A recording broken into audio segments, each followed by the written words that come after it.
Hi, Jim Cramer here. I am so thrilled to have Dan Dicker because the question that is on everyone's mind is how the heck could gasoline be up for 33 straight days? Dan, we are flooded with oil in this country. You are our expert. Explain this. Indeed, and some of the explanations that I read and I hear, they don't really wash for me. One of them is that the Saudis have decreased production. Well, they decreased production for precisely the reasons you're talking about.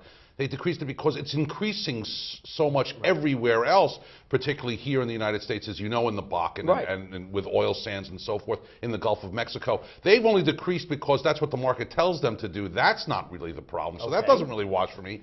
Similarly, you know, this idea that the refineries on the East Coast are shutting down also doesn't really wash for me because the East Coast refinery business has become a lousy business. We know because the crude oil that we get on the East Coast is at a totally different price structure than what's going on in the Mid-Con and what we see priced in West Texas Intermediate. So that argument doesn't really wash for me. What does wash for me, unfortunately, is again a bit of speculative pressure that's come in. It's become the new game in town because we've seen, for example, how much money has been made if you blindly buy the refiners, for example, over the last 6-8 months.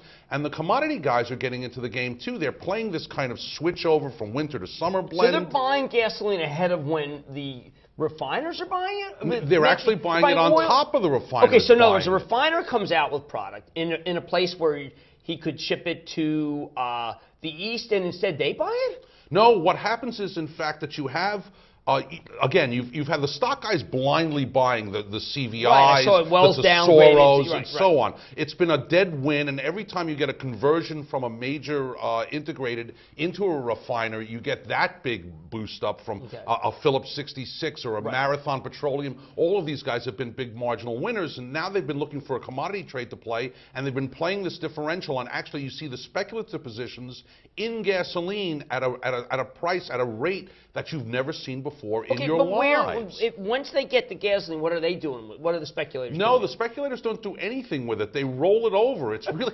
you've got to understand that the financials inside the gasoline market are have very little relationship to the actual physical gasoline. Well, can the government do anything about it? Well, the government could do something about it, but of course it's very tough to get inside this. We've had a big problem, for example, the CFTC writing rules, Dodd-Frank. All of this has been a very slow and kind of tedious process. In the end, not much has come out of it. So we're really stuck with a financial kind of game that's going on in the gasoline market right now. And for right now, we're stuck with a gasoline price that's unfortunately tethered to some of that financial so why can't we flood America with gasoline so that these guys are on the wrong side of the trade? We basically are flooded with gasoline. I mean, even that, as you recognize, we are flooded with oil, and yet we've got $100 crude prices. Whereas Bank of America, for example, their analyst has said, look, you know, we're flooded with crude oil. We should go down to $50. But it's not going to happen because we're financially kind of pumped up into an area now where it's very difficult to see the prices going down based on fundamentals alone. Well, Dan, I got to tell you, this to me is an outrage then.